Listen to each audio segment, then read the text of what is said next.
Olá, meu nome é Priscila Maruoca, eu sou cardiologista pediátrica. Na última aula, videoaula, a gente falou um pouquinho sobre a circulação fetal e hoje eu vou dar continuidade falando sobre a circulação transicional neonatal, que é a transição do feto para o recém-nascido depois que nasce.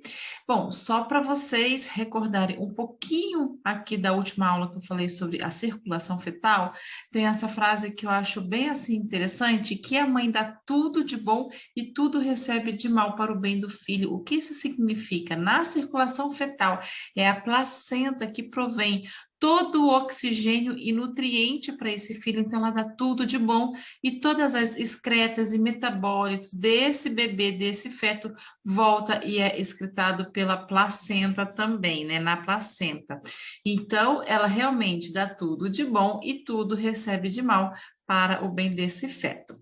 Bom, então, só para a gente recordar, aqui pela veia umbilical, saturando 80%, esse sangue entra na circulação fetal e o ducto venoso vai ser o primeiro shunt. Lembra que a gente vai ter 3 shunts, que é a passagem de sangue do lado direito para o lado esquerdo do coração do feto, da circulação do feto, e esse é o primeiro shunt. O ducto venoso vai se encontrar, então, ele que é o sangue mais oxigenado, vai se encontrar com a veia cava inferior do feto, que traz todo o sangue desoxigenado aqui, se misturando, então, e já chega no átrio direito do coração do feto, saturando 67%. Esse sangue, preferencialmente, que vem da veia cava inferior, vai passar para o lado esquerdo, onde vai cair no ventrículo esquerdo e ir para a aorta, tá? Aqui no átrio direito também chega o sangue desoxigenado, da veia cava superior, e esse preferencialmente vai para o ventrículo direito e para o tronco da pulmonar. Aqui no tronco da pulmonar, nós temos outro shunt, que é o canal arterial. Então, o segundo shunt é esse aqui, é o forame oval, que permite a passagem do átrio direito para o átrio esquerdo. E o terceiro shunt é o canal arterial, permitindo a passagem de sangue da artéria pulmonar para a aorta descendente, onde vai levar esse sangue para o restante do corpo desse feto, tá? Então, a gente lembra que o feto recebe sempre sangue com pouco oxigênio. Se ele chega com 67% aqui no átrio direito, que é o máximo que ele vai saturar, vindo aqui para o átrio esquerdo e percorrendo a aorta, levando esse sangue mais oxigenado, de 67% para cabeça e membros superiores, a parte inferior do tórax, do tórax, né, do abdômen e membros inferiores desse bebê, vai receber sangue com menos oxigênio, porque ainda vai ter a contribuição desse sangue que veio do ventrículo direito, que está menos oxigenado ainda. Então, o feto vive em estado de cianose permanente, a gente falou um pouco disso na última aula. Só aqui, para vocês lembrarem, né? Eu fiz aqui um zoom, onde o sangue que chega no átrio direito passa preferencialmente aqui pelo forame oval para o átrio esquerdo, lembrando aqui, então, esse shunt, e aqui também lembrando o canal arterial, tá? É só para vocês recordarem. Então, quais são as características principais da circulação fetal? O feto, ele vive, então, como a gente viu a saturação preferencial dele em estado de hipóxia, de cianose, né? Então, ele sempre vai saturar aí em torno dos 65%, no máximo 60%. Lembrar que os pulmões desse feto, como a gente falou na outra aulinha também, eles estão atelectasiados, né? Uma atelectasia fisiológica, isso também aumenta bem a resistência vascular pulmonar da circulação fetal, de 10 a 20% só que vai para esses pulmões. Então, ele tem uma alta resistência vascular pulmonar. Isso nos traz uma hipertensão pulmonar, que a gente vai ver também na transição depois desse nascimento. Então, como que o bebê nasce? Se a gente já sabe como que é a circulação fetal, como que esse bebê nasce? Ele vai nascer com aquele vasinho que é o canal arterial pérvio, vai nascer com forame oval pérvio, vai nascer cianótico e vai nascer com uma hipertensão pulmonar. É assim que o nosso bebê nasce, mas ele tende em horas, dias, a se adaptar a essa nova circulação e essa circulação transicional que a gente fala que é do nascimento desse bebê, que a gente vai entender um pouquinho melhor agora. Então, aqui a gente vê o canal arterial pérvio, né? Esse vaso que liga o tronco da pulmonar aqui à aorta, que na circulação fetal, ele tem a direção do fluxo do sangue da artéria pulmonar para a aorta. Lembrando que a aorta é um campo de menor resistência vascular na vida fetal e o tronco da pulmonar tem alta resistência vascular, então ele faz esse sentido do fluxo de sangue. Depois que o bebê nasce, isso tende a inverter. Então, vai ter aí um período, né, logo após o nascimento, essas primeiras horas que esse canal vai estar aberto, que ainda vai ter passagem de sangue do tronco da pulmonar para a aorta, mas ele logo se inverte, tá certo? Bom, o forame oval pérvio é essa comunicação, é esse buraco entre o átrio direito e o átrio esquerdo. Então, tem passagem ainda de sangue logo depois que o bebê nasce aqui, mas também tende a se fechar. O estado cianótico, a gente já viu porque o bebê nasce cianótico, porque ele vive em estado de hipóxia no período fetal e de hipertensão pulmonar também. Os pulmões estão fechadinhos e aí o bebê vai nascer assim e tende depois a se fechar. Então, quais são os processos principais que acontecem na circulação transicional neonatal que a gente precisa lembrar? Primeiro, a vasoconstrição no cordão umbilical que acontece logo após o nascimento, fazendo cessar a circulação placentária. Então, esse processo, ele faz parte dessa transição, então, essa falta de circulação placentária já vai fazer parte disso e é o que vai fazer fechar o ducto venoso, que é aquele primeiro shunt que a gente viu que tem da circulação placentária, juntando com a circulação do feto. O segundo processo principal é a instituição da respiração pulmonar. Quando o bebê nasce, chora e infla os pulmões, começa a respiração pulmonar e também esse ponto é muito importante também para essa transição da nossa circulação e a gente também vai ver o porquê.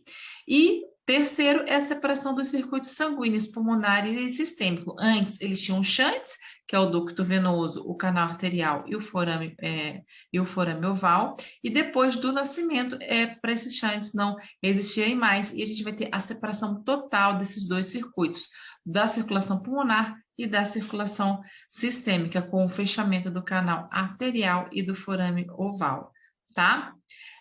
Então, a gente precisa desse tempo para adaptação do bebê à vida extrauterina. Então, todos esses processos de transição, né, para essa nova circulação, a gente vai ter um certo tempo, tá? Então, o ducto venoso, como eu já falei, que ele vai desaparecer na vasoconstrição, que vai, né, acontecer com esse cordão umbilical, então, até quando clampeia, já não temos mais o ducto venoso. Tá? Então, quando cessa a circulação placentária. O canal arterial, por sua vez, pode demorar de horas a dias para poder fechar, ou muitas vezes semanas. Quanto mais prematuro, então tem alguns fatores de risco que podem favorecer essa abertura do canal arterial, e a prematuridade é uma delas. Quando esse canal não fecha no tempo que ele tem que fechar, ele vira um canal patológico, é uma cardiopatia congênita, mas todo bebê nasce com esse canal aberto e para ele fisiologicamente se fechar. O forame oval, que é aquela abertura entre os dois átrios, né, o átrio direito e o átrio esquerdo, ele tem uma lâmina, e essa lâmina fecha em horas e vai depender da pressão que a gente vai ter nas câmaras cardíacas, no átrio direito e no átrio esquerdo. Então, com a queda da pressão pulmonar e também com o aumento da resistência vascular da parte sistêmica da circulação circulação sistêmica, essa lâmina se fecha, começa a ter uma inversão de shunt do lado esquerdo para o lado direito, e essa lâmina se fecha, fechando então o forame oval. A cianose, ela vai, porque o bebê já nasce com essa cianose, a gente viu, e ela vai melhorar, ela vai desaparecer com a expansão dos pulmões, na hora que ele chora e começa a respirar, e começa aí ter o início das trocas gasosas pelo pulmão. Quando isso acontece, a cianose, então, depois de algumas horas, começa a melhorar, tá? Tem muitas vezes que nasce, assim, não são nem horas, né? Alguns, assim, minutos, quando ele chora e aí já começa a ter a respiração, a gente vê que a corzinha dele já vai melhorando. Se demorar muito, a gente tem que investigar se não tem alguma alteração. E a hipertensão pulmonar, ela vai melhorar, vai também, pode assim demorar horas, né, ou então dias, ela vai melhorar com a queda da resistência vascular pulmonar. Quando nasce, tem alguns mecanismos que fazem com que essa resistência vascular pulmonar diminua, e aí a hipertensão pulmonar começa a melhorar, tá bom? Então, a gente vai ver aqui ao nascimento, quando ele nasce, já vai diminuindo e cessando a circulação placentária, e esse ducto venoso que a gente viu, que é esse vaso que liga aqui o cordão umbilical, o vaso, né, a veia umbilical até a veia cava inferior do feto, ele vai se fechar, é vasoconstrição e secção do cordão umbilical, fecha esse ducto venoso. Aí o bebê chora, nasce, chora, enche os pulmões de ar e de oxigênio, e aí ele passa a não ter mais aquela cianose que existia no feto, aquela hipoxemia. Ele começa a saturar daí em torno de 97% e a cianose melhora, tá? E com esses pulmões cheios de ar e com oxigênio, também começa o início da queda da resistência vascular pulmonar, que a gente vai entender um pouquinho mais para frente como cessa a hipertensão pulmonar. O forame oval, que é esse buraco, essa comunicação entre o átrio direito e o átrio esquerdo, tem uma lâmina. E essa lâmina se fecha, esse fechamento é resultante de um processo mecânico e hemodinâmico. Como eu já falei, com a queda da resistência vascular pulmonar, tem a inversão de shunt e essa lâmina, então, se fecha. Logo após o nascimento, né, que essa pressão do átrio esquerdo aumenta, levando ao fechamento também da lâmina da fossa oval. Mas isso pode permanecer aberto em alguns casos. Essa lâmina pode permanecer aberta. 30% da população adulta vai ter essa comunicação, mas não é considerada uma cardiopatia congênita, porque não dá repercussão, a gente não indica fechar por cirurgia. Alguns casos, mais lá para frente, a gente indica fechamento, mas são casos específicos, tá? Mas pode sim permanecer aí aberto depois que passar por essa transição feto neonatal. E a hipertensão pulmonar, o que vai acontecer? O feto, como a gente viu, ele tem uma hipertensão pulmonar porque os vasos da circulação pulmonar têm alta resistência vascular. A bradicinina, ela é um vasodilatador pulmonar e quando após o nascimento, vai aumentar seus níveis por conta da aeração dos pulmões. Então, o fato do bebê chorar, encher e inflar, né, insuflar esses pulmões de ar, vai também colaborar para a queda da hipertensão pulmonar, por conta do aumento do nível de bradicinina, só por conta dessa expansão pulmonar aqui. Mas tem outro fator importante também. O feto antes vivia num estado de cianose permanente.